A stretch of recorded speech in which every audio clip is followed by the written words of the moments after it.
It's your daily dose of Donna. Welcome to the show. Today is Wednesday, July 9th. It's hump day. It is the day of the hump, and we are humping our way to being triggered. It's the day of the trigger because it's the day after the valley. And you know what that means? We will be talking about Janet. Janet is the new Karen, which is the new Blake. I mean, we're all feeling it. We're all feeling frustrated. We're all feeling annoyed. We are going to get into it. We're going to talk about weaponizing certain words to completely smear people's reputations and ruining people's lives at the blink of an eye over a glass of Pinot Grigio on a boat in Hawaii. We're also going to be talking about other things like, the delay game. When you're very, very busy promoting Betty Boo's on a bench in Central Park, it's really hard to show up for depositions. But don't worry. We see you. We see you, Blake. We see you. We have so much to talk about. Also, Kelly Clarkson, this Kelly cannot leave the news. And luckily, I had the insight weeks ago on Patreon. I knew because I have my little dosers who have given me the tea. They give it to me before I have all the insight before Page 6 gets it, before Daily Mail gets it. And I told you guys on Patreon weeks and weeks ago, and now it's starting to come to the light. So don't you worry. We will talk about why all of the staff of all of Kelly Clarkson's current and former shows are turning on her. And it has something to do with, cornflakes. Not really, but flakes. Flaky. She is screwing people over in her world. Blake the Flake, Kelly the Flake, and Janet it's not safe for work. Everyone, get ready. Make sure you like and subscribe. If you're here, at least subscribe. It's free.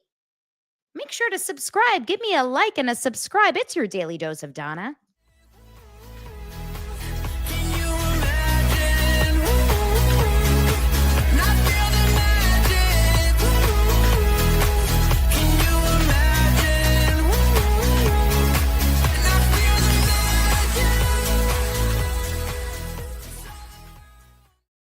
Funny story about the dress I'm wearing today. It's a green dress.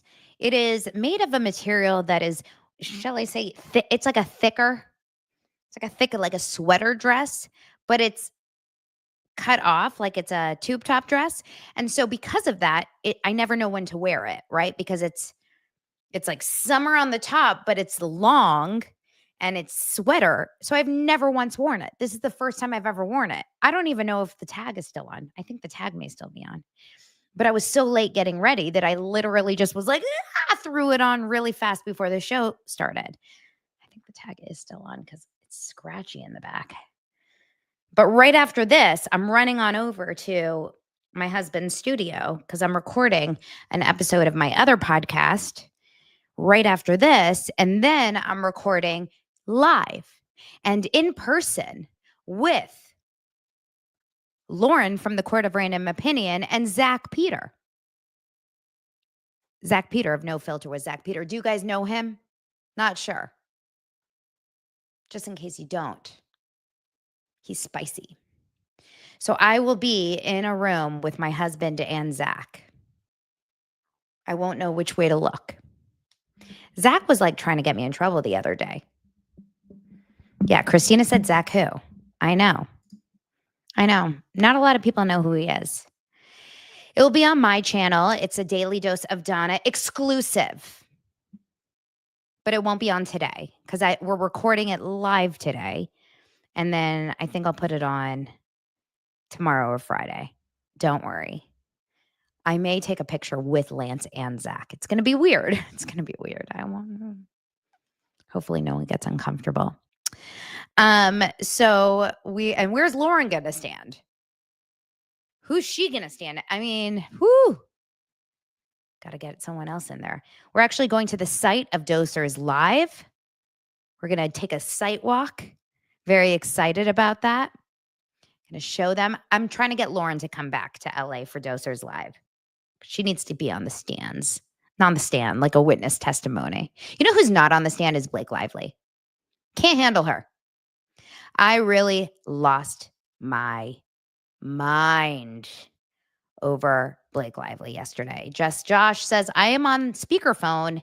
Speakerphone? Who says that? Speaker in the grocery store. Let's try not to talk about clitorals for 5 minutes. Oh, okay. I won't talk about clitorals. Oh, shoot. Did it. Whoops. Sorry. Can't tell me not to say something. I'm a rebel. I will. Let me let my dog in really fast because Frankie's going to attack me the entire time if I don't let her in. Okay, hold on. Everyone say clitorals really loud. Hold on. Come on, Franks. Come on. Come on. Come. Join the party. Join the party. Join the party. Okay, Frankie wants to be here for this. She can't miss the party talking shit about Blake. Just kidding. That's not what we're here doing. You know, I got upset on my Instagram this morning because I spoke about everything that happened yesterday, and we'll talk about the delay. She's so over Blake. Frankie gets so over Blake. Every time I talk about Blake, she yawns. I get it. I'm over her too. I wish we could be done with this. I really do. The problem is that the problem with Blake Lively is that it's not going away. And it won't go away until the court date, which is in March as of right now. And if it doesn't go away, here's the thing, is that someone like Justin, and it's not just Justin, everyone thinks it's all about Justin Baldoni. And I really want to remind everyone, it's not just Justin, it's the whole team on the defense here. Because yes, she is claiming that Justin Baldoni and Jamie Heath acted inappropriately towards her and, you know, sexually harassed her and et cetera, et cetera. But it's really so many people who are defending themselves right now, right? We can't forget it's Jen Abel and her credibility. It's Melissa Nathan and her credibility. It's Steve Sarowitz and Wayfarer and their company. But it's also their spouses, their kids, their companies, their careers, their futures. And Justin Baldoni is just the face of the defendants, right? He's just the main face of it. Okay, I get it. You're bye-bye. Bye-bye. Bye-bye. And so I always go back to Karen Reed because Turtle Boy did such a favor for Karen Reed by making it a public story. We didn't have to do that. This became a public story on its own because it has to do with public figures. But if we stop talking about it and we just let it go away, the media wins. And let's be honest, what is the media saying? The media is saying is that a man named Justin Baldoni sexually harassed Blake Lively. Also, his case was dismissed. And so if you're just kind of flying through and not really diving in, everyone thinks Justin Baldoni is a sexual predator. Justin Baldoni lost the case. Blake Lively is the victim and she won. That's all. That's literally all that people see. And so if that's the case, the defendants need creators like the many of us to keep speaking because the media doesn't. We've all seen how many of the people in the media that just won't do it. Time Magazine, New York Times, for example, People Magazine. I mean, Daily Mail sometimes speaks up for what is right, but in general, so many people don't. Yeah, and then there's some, and someone mentioned Megyn Kelly's interview with Brian Friedman. So Megyn Kelly, technically, yeah, she's a journalist, but she's also just a creator as well because she has her own platform. But the mass media and the main media, the mainstream media, and those are the people that the majority of America, the majority of the world don't know that we exist, the creators. They don't pay attention to YouTube. They're not watching small TikTokers. They're watching ABC, CBS, CNN, Fox News. That's it. You know what I mean? They're not paying attention to us. And so this is the important thing that we just keep speaking. Just hopefully we change a couple people's mind. And if we're not changing their minds, hopefully we're opening their eyes and we're showing them a little bit of something just to kind of keep it as an open perspective. And at the end of the day, we don't have the truth. I don't know what the truth is. You don't know what the truth is. All we can do is just keep fighting for what we believe is right, just like with the Karen Reed. We all were just going on what we believe to be true. And luckily, the witnesses, the smart experts in the trial came out and said, like, physically, it was impossible for that car to have hit John O'Keefe. And we were like, see, we're vindicated. But at the end of the day, that's just how it went. Okay. So, yeah, it's interesting. Enrique says The View haven't even mentioned it, not even once.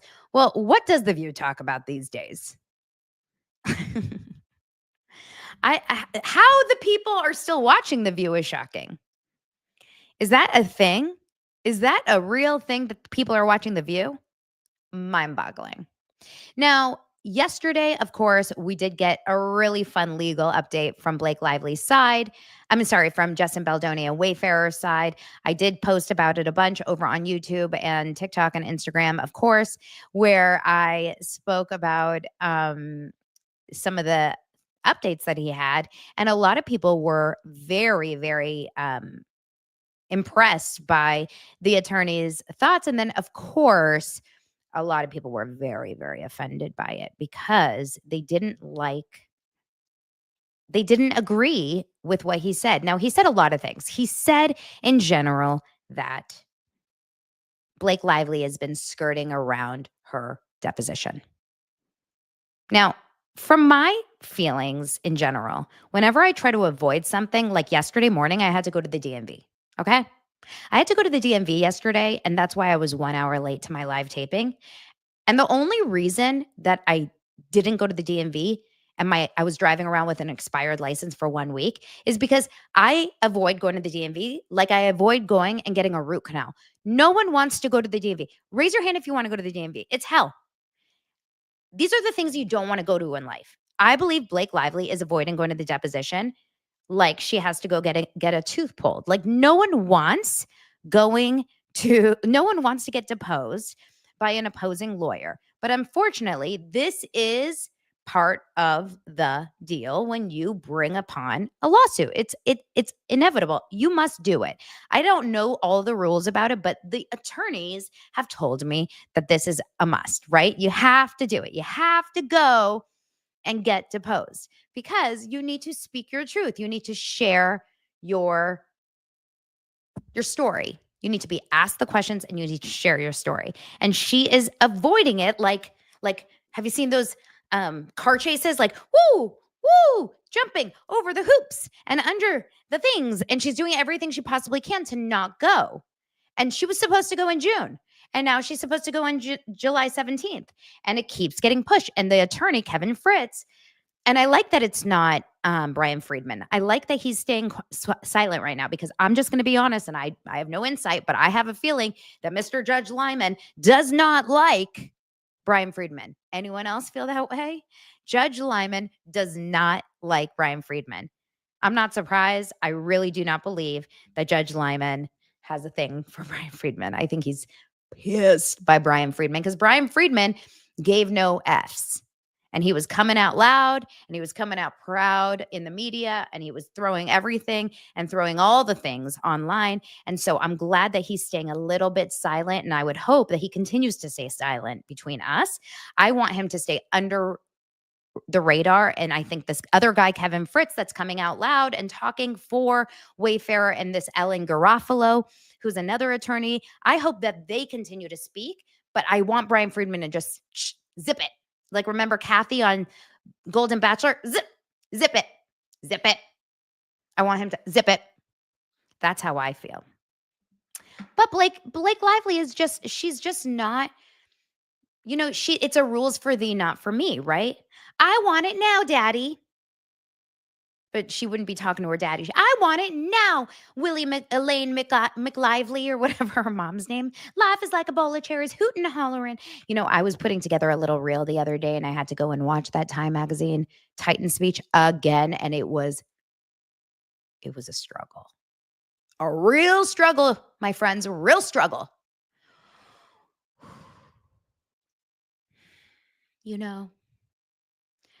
I couldn't have done this without my mom. Her mom's like, me? I'm here? Now, I will say, there's a legal reason. I'm sure she's avoiding it. But what's interesting is what he said about what she needs in order to do the deposition, and that's that footage. And this is where it gets crazy. And it comes down to the fact that she needs to see the footage to remember the details of when and where and what and how and everything, how she was treated during this movie. But did you guys watch the Alex Cooper documentary? And if you did watch the Alex Cooper documentary, the reason why that Alex Cooper documentary was so incredibly believable, in my opinion, as Alex Cooper being a true victim against her soccer coach, was because there was so much documentation. The second she felt anything, she would call her parents. And not all people do this, but this is a great note for anyone that is ever going through a period of feeling any sort of harassment or anything. Write it down. Tell a friend. Put it in a text. Write that shit down. She would call her parents, and her parents literally took handwritten notes. When, what, who, how, words she said, words she did. And once you have that documentation, it's really, really hard to go back and say, I don't know. I can't remember. Who knows? It didn't happen. It's like going back again to the Karen Reed case. So much of the police reports and the fire department's reports and all of the first responders' reports, it was hearsay, which is why they weren't believable. No one wrote anything down. If you don't write anything down, no one can believe. It's just by your memory. That's really hard to prove. So she didn't write anything down. In the year 2023, this would have happened. She didn't write anything down. And this is after she's already been sexually harassed on a production. She never got the note to like write stuff down, document things, go to the right people in the lineup. This doesn't seem believable. Blake Lively's not an idiot. Blake Lively is a very, very strong woman. Blake Lively knows what she's doing, you guys. She's not a soft-spoken, scared girl. In fact, she's a woman who stands up in a crowd for Variety magazine in front of hundreds of women and stands up against all the child molesters of the world. She stands up for women of the world. She stands up for what she believes in. But now when it happens to her, she's silent Bob. None of it makes sense. And then now she's coming into it, not 10 years later, not 20 years later, months later, and she's like, show me the movie again. And this is a movie that she has edited herself, that she even went on a stage. I got a great DM this morning that reminded me that she went to Book Bonanza. Don't forget, she went to Book Bonanza with Miss Colleen Hoover and sat there on a stage with all of those, simps of Blake Lively. And yeah, I'm going to say it out loud. Simps of Blake Lively. That's all of the cast that totally, yes, Blake Lively. Whatever you say, Blake Lively. Right? Isabella and what's his name? Brandon Sklenar and all of them that just completely followed everything she said because, well, I mean, honestly, maybe I feel bad for them because I think that they kind of just got sucked into her stories, but they went along with her and they sat there and she was like, I have a hard copy of the movie. I'm not supposed to, but I do. I have a hard copy. Where's that hard copy? Watch the film, girl. Read the book. Watch the film. And don't you ever, ever, ever forget that Taylor Swift does not talk to Blake Lively. If you guys do not want to remind yourself that at every single hour of this whole entire case, this will be the one thing that you have to remind yourself of. Miss Taylor Swift has backed away from Blake Lively. And this is that is that thing that like you cannot forget.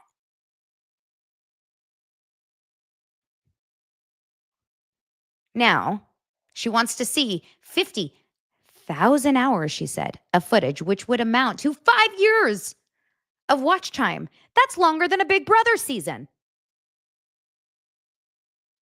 5 years.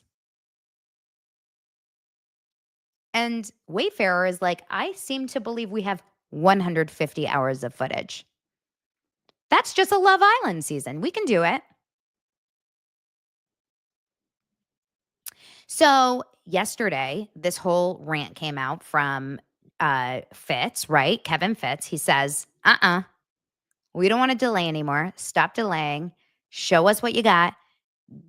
And all it is, I understand these are just legal battles, but it's just showing us what's really happening behind the scenes.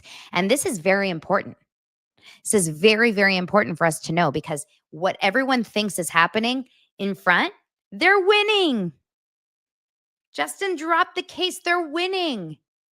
Remember how we were saying, where's the victory tour? Why are they so silent? Blake has been MIA. Not posting a thing, no stories, no obnoxious SEO, like shifts on her story, nothing. And then all of a sudden, it's just silent. Silent.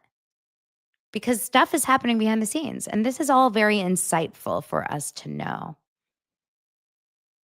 But meanwhile, that is happening. And if you wouldn't want to know why the people on the pro Blake side, and I'm always so curious, you guys, I have to always be curious. What are the people on the other side of the coin? What are they saying? Because they love to just like go all in.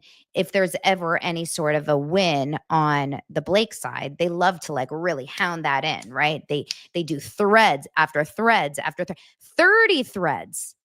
Like the attorney that I follow on Threads, who is a pro Blake attorney, whenever there's a positive on Blake's end, it's like, today in court, something happened. Here's a thread, and there's 40 threads about it, right? But on a day where something not so great happens for Blake, silence, zip, zip, zip, nothing, right? So I'm wondering why? Why are we not exposing anything negative about Blake? That to me seems very intentional as well. But yesterday I did notice that there is a news story that is being promoted about Justin Baldoni. And the last time there was anything negative about Blake Lively, which is the Van Zandt sham subpoenas and how that was going to be exposed. The first story that came out about Justin Baldoni is that everything that he's being shown, him walking around Disney World and at the gym, it's all staged.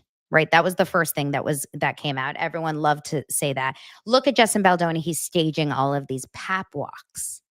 Pap walks. Okay. So that was the first thing that they love to say about him. So they just skirt the issue instead of talking about the real facts. Like, remember when Justin Baldoni got his case dismissed?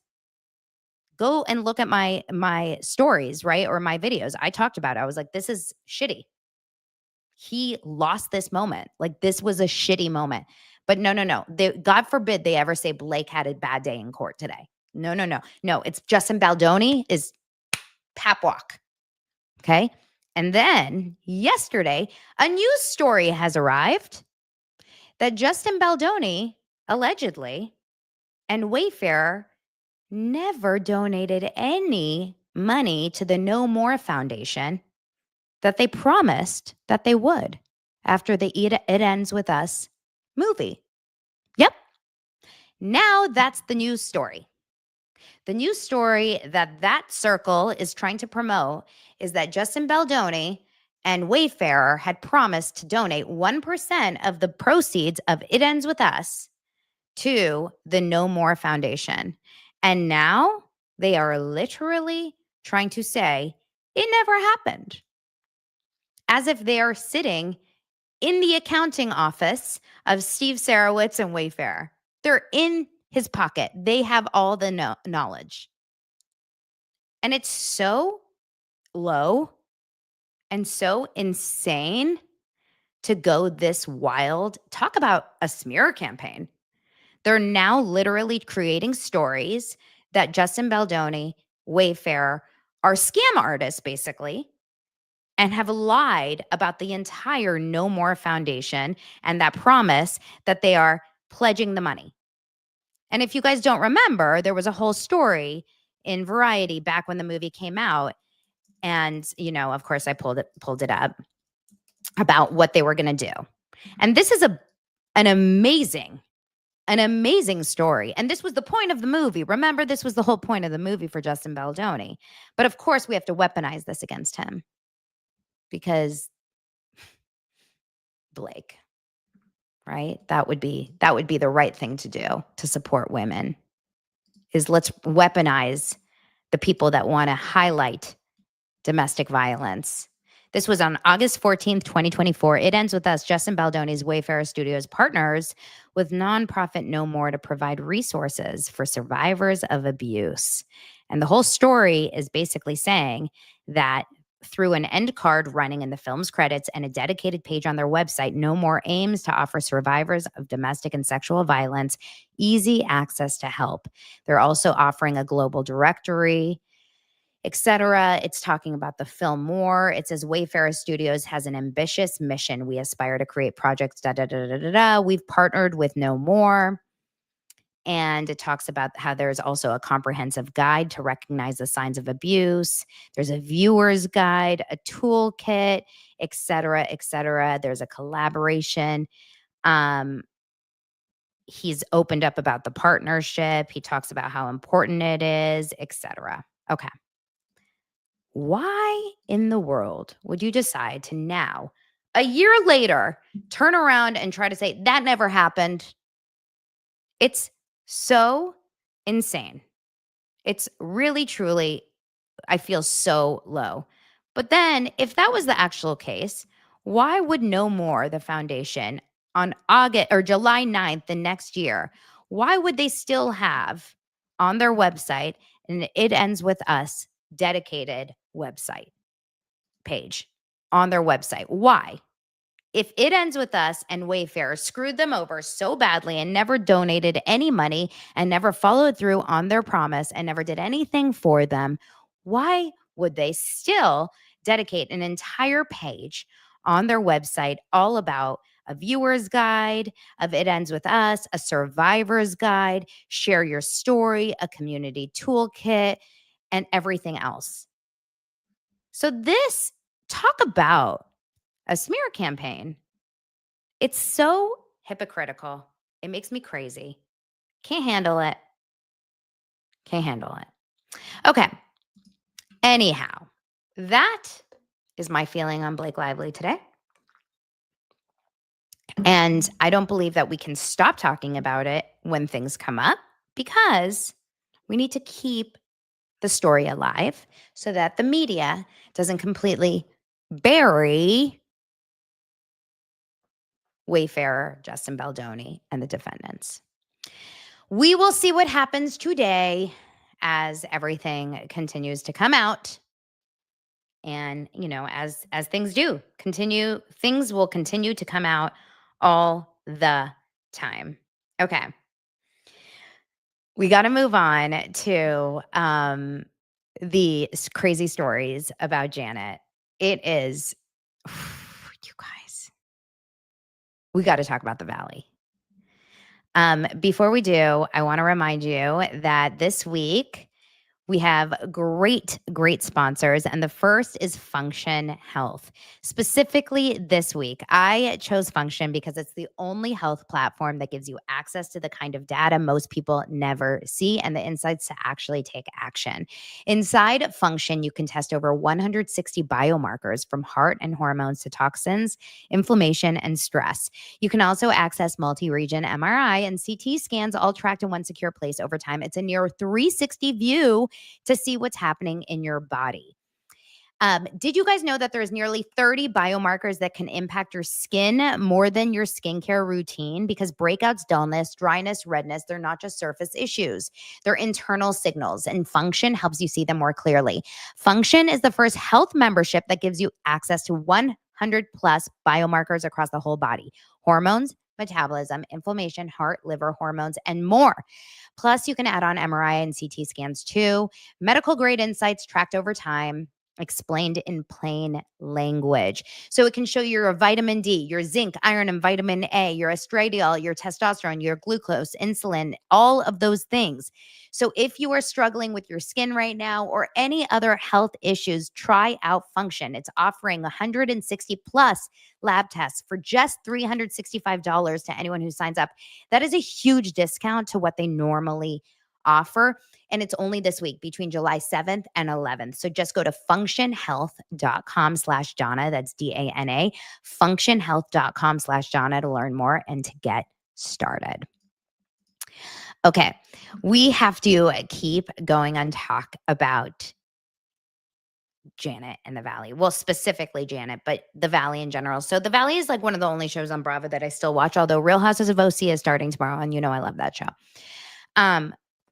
They are in Hawaii, and we just wrapped last week with Kristen and Luke's engagement. And while that was a beautiful engagement, you know Kristen is one of my favorites, I truly, and you know what? And this may be like, and I just thought of this. I remember Zach telling me this a long time ago, and I wonder if this is still true. I think Zach used to tell me a long time ago that that Kristen Doty's rep, and we have to find out, PR rep was Jen Abel. And I don't know if she still is or not. We have to find that out. Because I truly think I love Kristen Doty now. Kristen Doty went from being one of my least favorite characters on Vanderpump to now my favorite character on The Valley. She is like a good ass friend. She found herself a man that really cares for her and likes her, takes care of her. Good man. It all worked out. Now, Kristen Doty and Luke get engaged last week, and immediately everyone's just thinking about themselves. Everyone except Zach.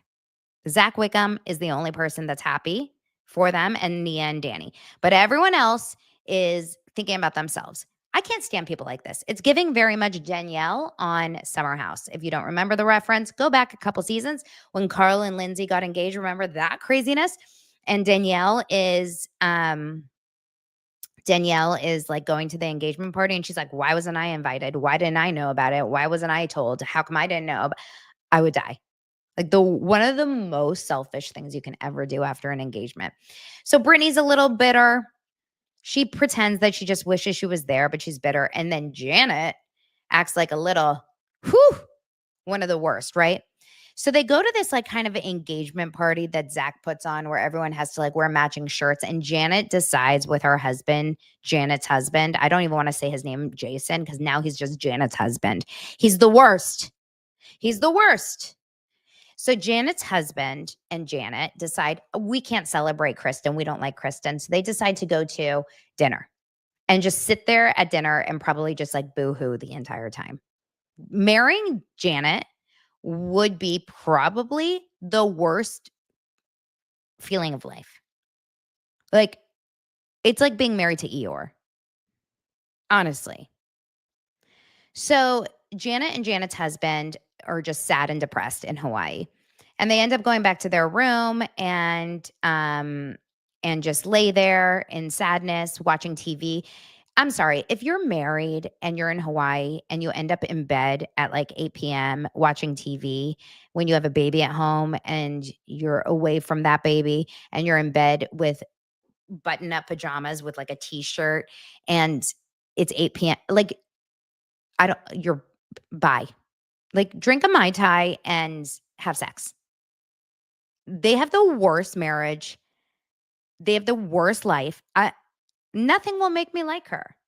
I've lost my ability to like her. I don't I won't feel sad about saying any of these things because I think she's an awful human being. Okay. So they're all, the rest of them are all having fun and whatever, and then they go to bed. The next day, and I'm sure I'm missing little stupid things, but nothing big happens. The next morning, Kristen wakes up to find out, and she had said the night before, she's like, no one say anything that I'm engaged. But the next morning they wake up and guess what? Jax Taylor in Los Angeles. Guess what, guys? Kristen Doty's engaged. He says to Schwartz. What? Kristen wakes up and she wakes up to a text message from Jax. Well, how does Jax Taylor know that Kristen Doty's engaged? Brittany, what are you doing? Brittany goes and tells Jax Taylor. Now, Jax has the biggest mouth. Jax has a bigger mouth than me.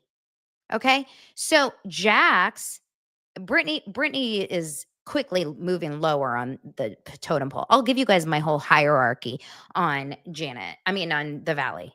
It's there's only like two people at the top and then everyone else is on the bottom. That's the truth. But there's a hierarchy. But Brittany's getting much lower every episode. She's really dropping. So she's down there and she's, I don't know what I was thinking. Oh man, I thought we were on a date night. Oh.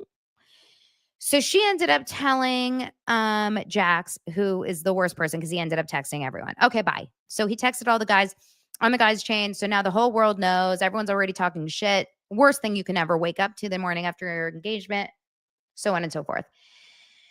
Janet is sitting there like, oh, now we have to go onto a boat. Oh, no. Sad. They end up going onto a boat. Something else is happening. I'm sure some other stuff is. Oh, like Brittany and Kristen end up going on like a picnic to talk about it. I don't even know. Boring shit.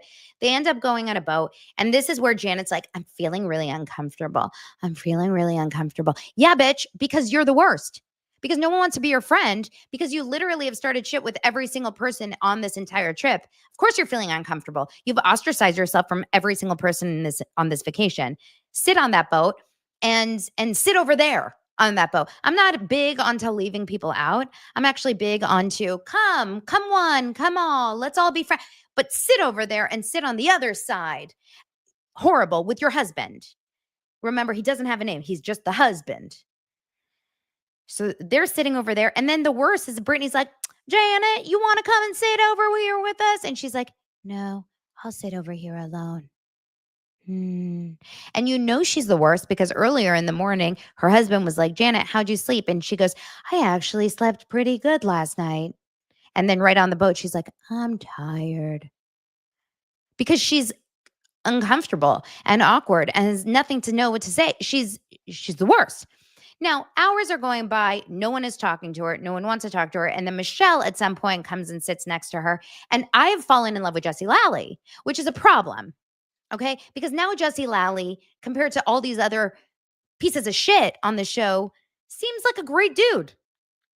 Jessie Lally is a winner on the show now. This is where we go wrong on these shows. Jessie Lally, I'm like, I like him.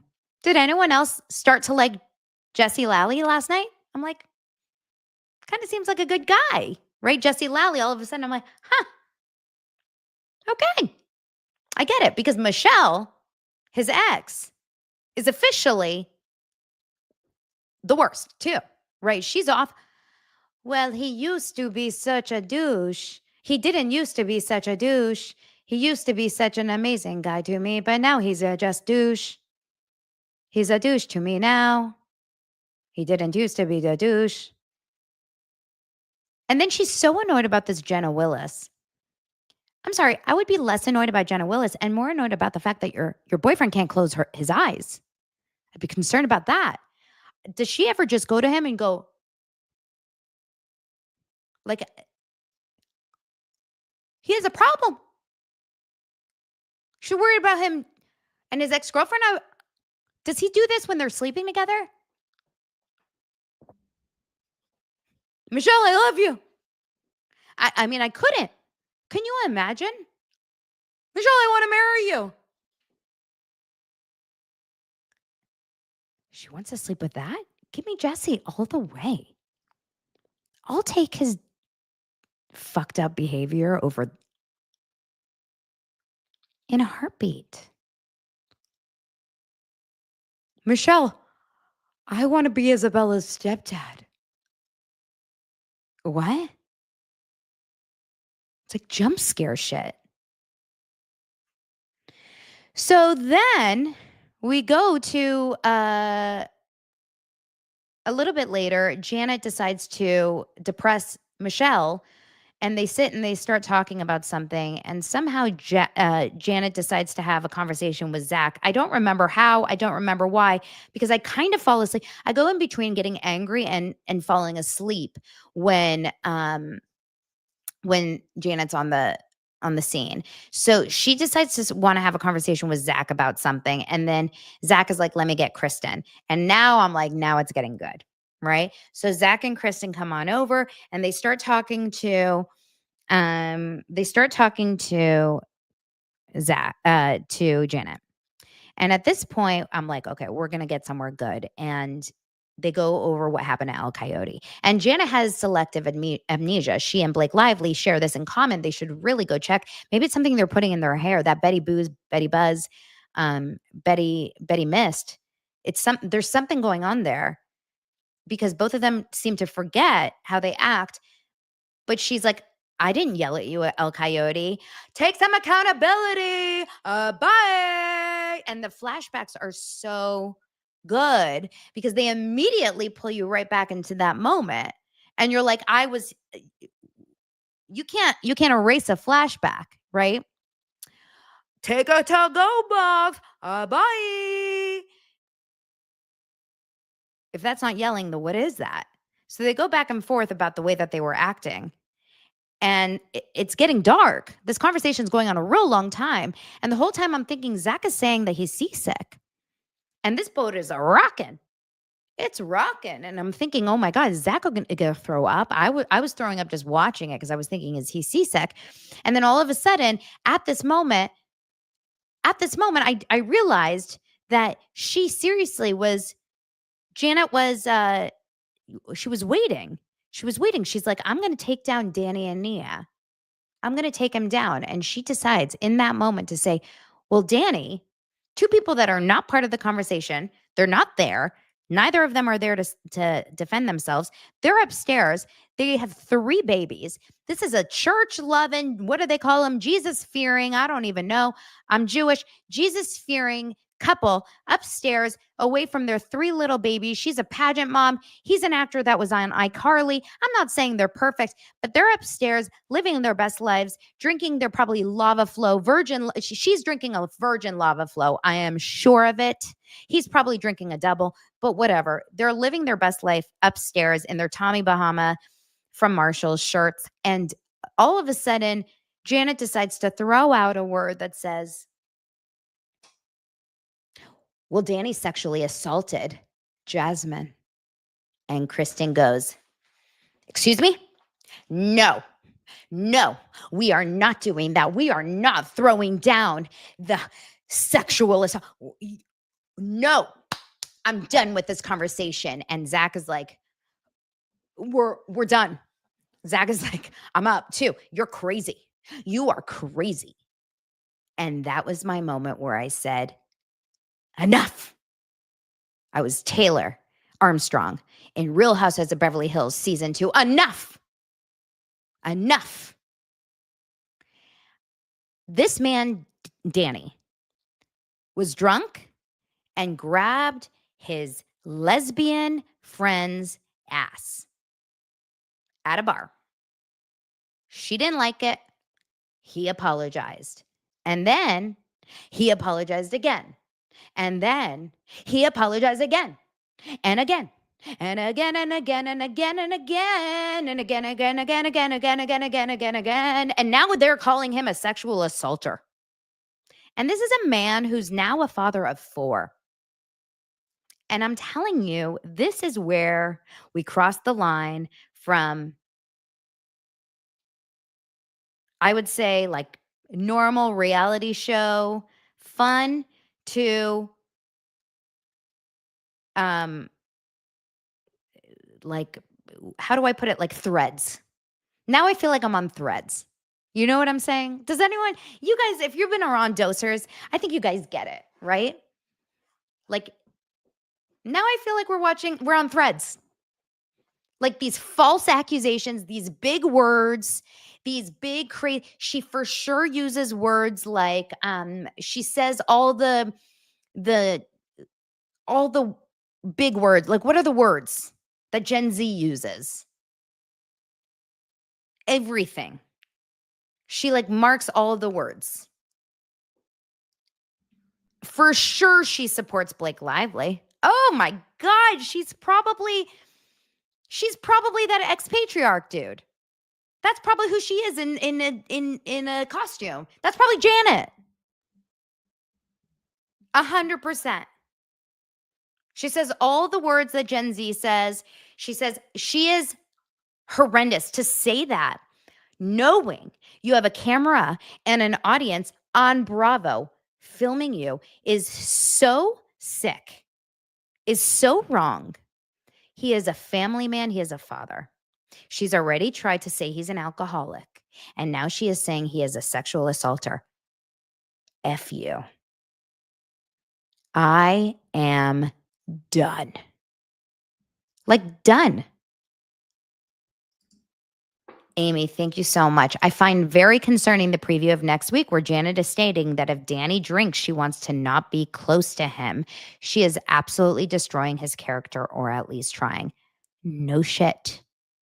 It is so effed up what she is trying to do to this man who I've known for years.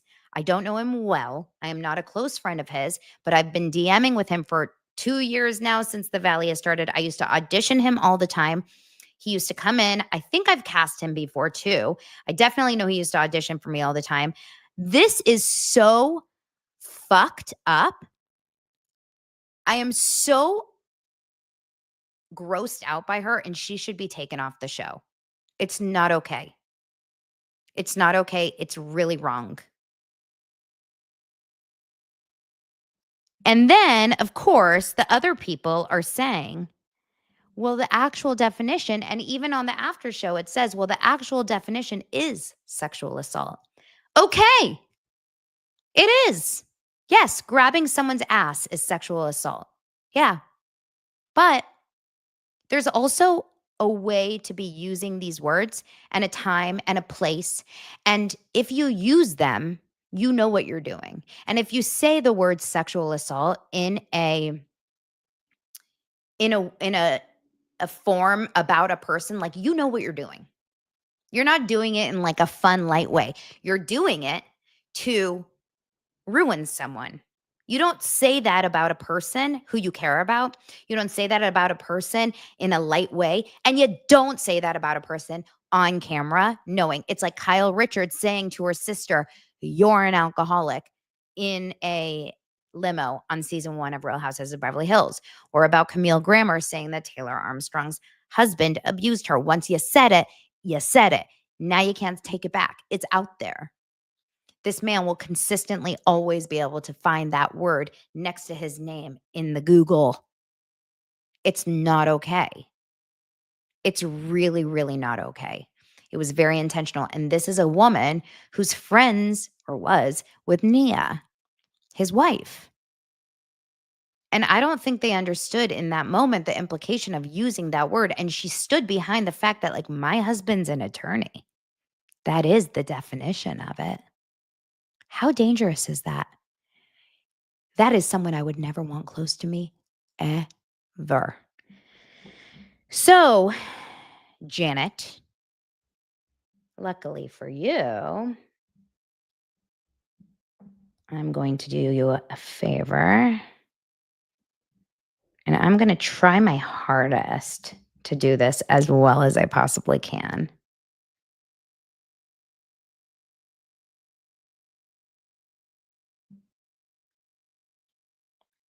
Um,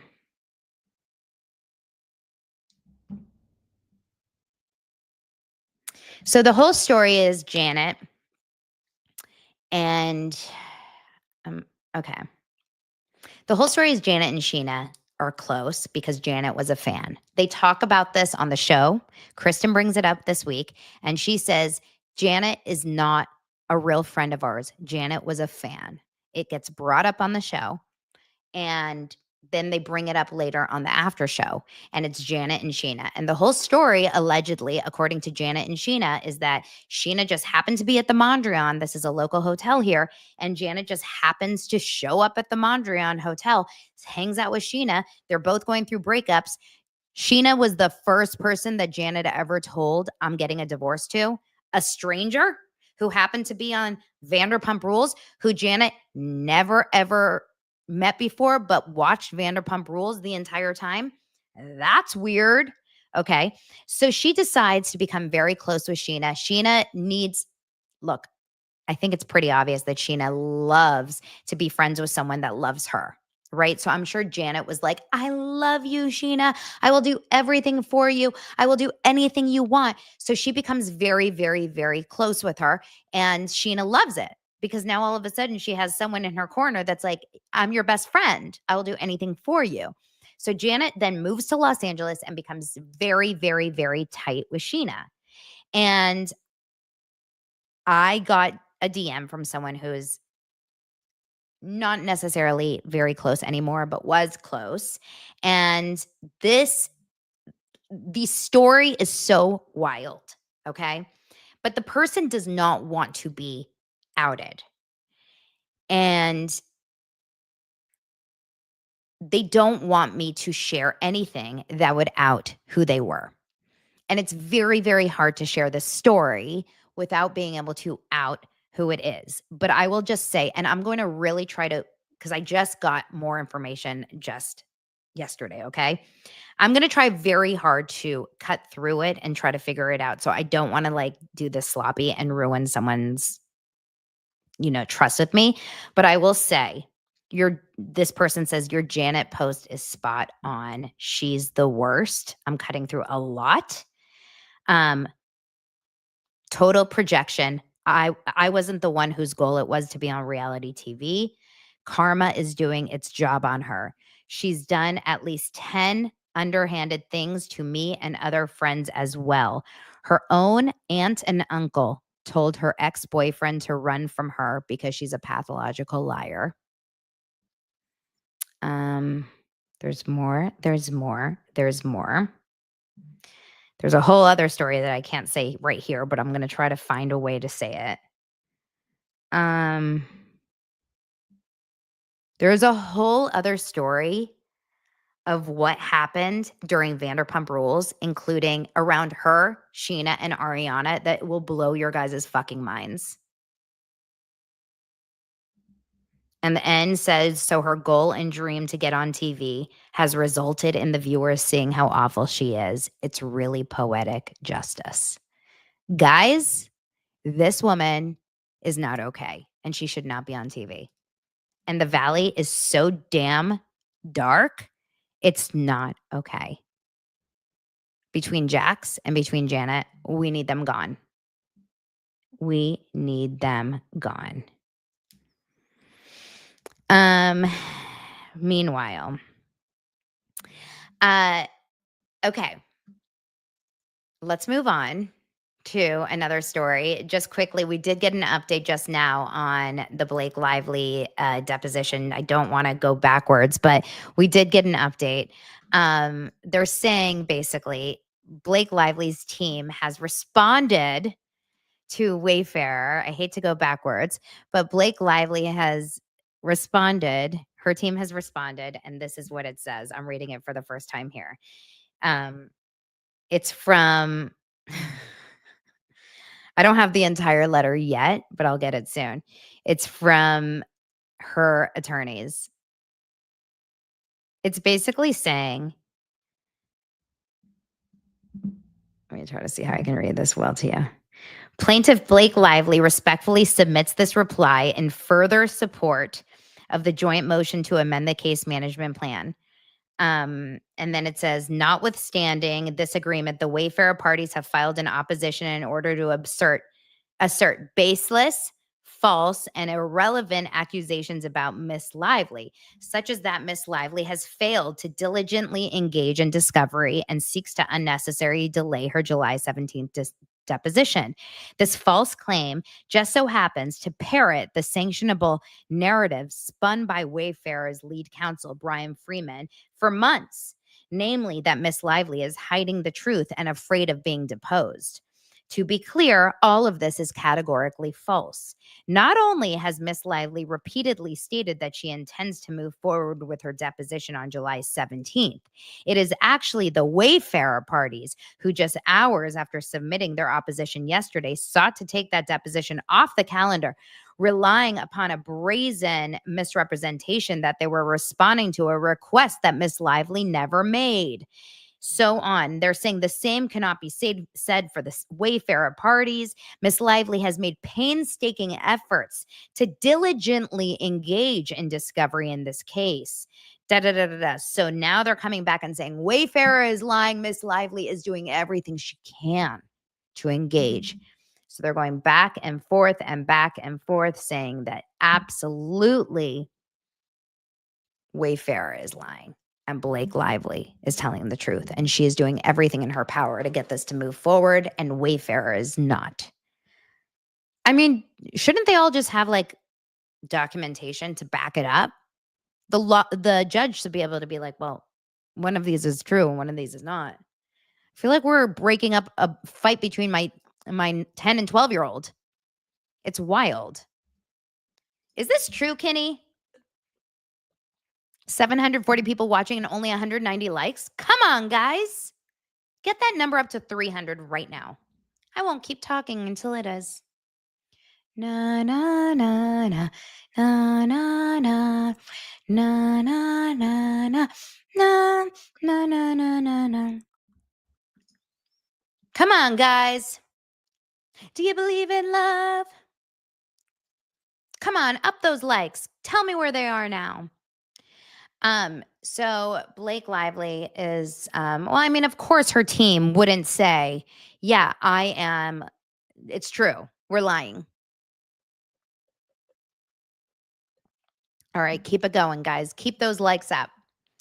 Now, the final story for today before I gotta run is Kelly Clarkson, again on Patreon. I had a Patreon exclusive about Kelly Clarkson from a doser who gave me all the insight about how Kelly has kind of screwed over her team on the Kelly Clarkson show. And it wasn't popular because a lot of people really did not like hearing that, because people like Kelly Clarkson, including myself. I really like Kelly Clarkson's music.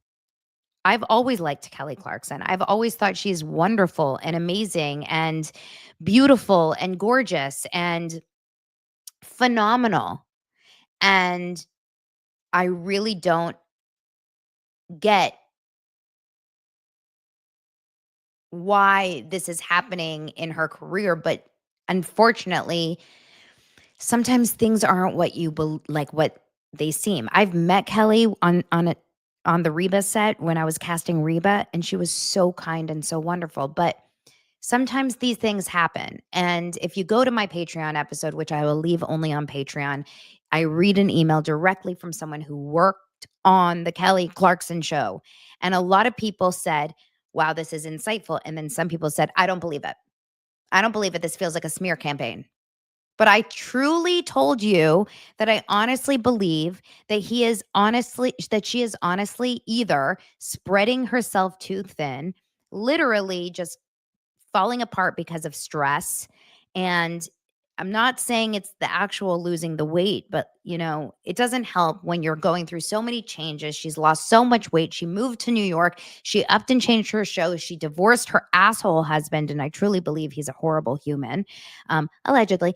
And she has her two, young kids to raise, and as someone that also has 2 young kids, to go through all of those crazy, crazy life changes and have 2 kids to raise going through all their stuff, it's so much. So I do believe all of that can be true.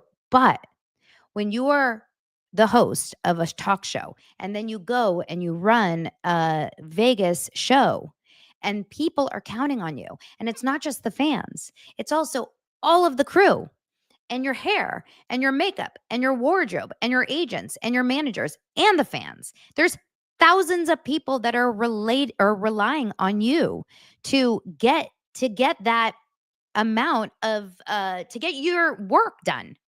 If you don't come to work, so many people are affected. Remember on It Ends With Us when Blake didn't show up to work? Like, it really does affect you. So you absolutely need to go to work. And if you don't go to work and you just pull out of work, it's going to freaking piss people off.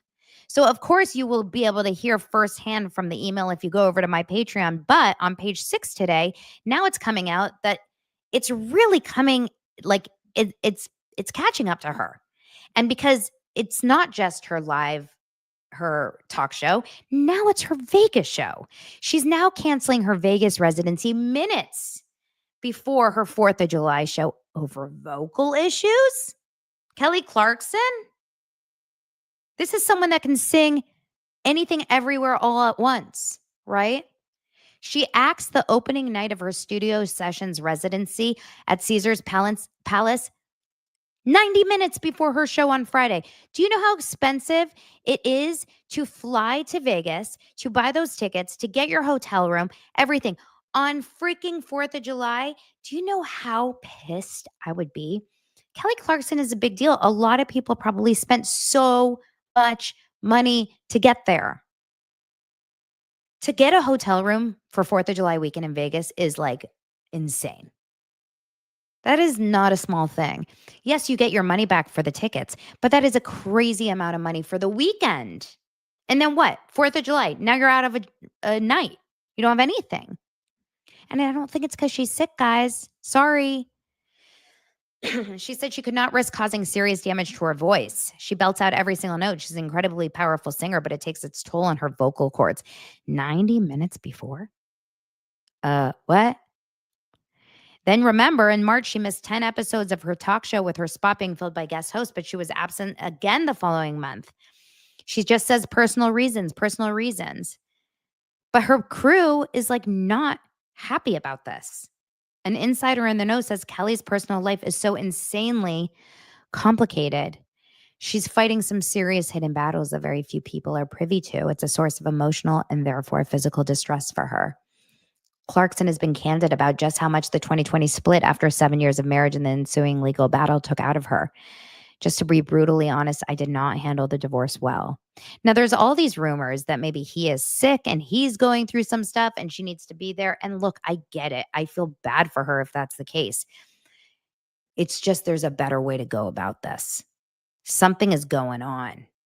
Like something is going on. And to cancel things 90 minutes before and to up and take your show from Los Angeles into New York. And so many people lost their jobs in that, you guys. That's a lot of what Patreon is about, is how she screwed her crew. There's a lot going on there. And don't think I don't sit at home and dance like a crazy person every time Since You've Been Gone comes on the radio. Love me a Kelly Clarkson song. But it's not a good feeling to know when this happens at all. So that's that. We'll have to see what happens. You guys, thank you so much for being here.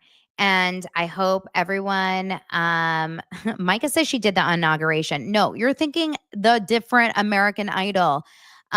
You're thinking Carrie Underwood. Just because she's an American Idol, it's not the same. That's wrong American Idol, dude. So yes. Wait, do I know anything about Podco? They just stopped doing podcasts. What's Podco? Who's Podco? Tell me who's on Podco and I'll know. Please say it one more time. Life is like a bowl of cherries. You guys, I'll never forget when I heard the story about William Elaine McAlpin, who lives here in I mean, I know the building she lives in, but I can't say it out loud. But she's just living her best life. Whooping and hollering, whooping. I want to hear one voicemail that she has left Blake in the last 10 years saying, life is like a bowl of cherries, Blake. If you're that close with your mom, you've left one voicemail to your mom saying Justin Baldoni made me feel sexually harassed today on set, mommy. Oh yeah, Podco, Christy Carlson Roman. I had to block Christy Carlson because that girl was coming up on my feed everywhere I looked. And she was driving me insane. She's got some crazy stuff going on.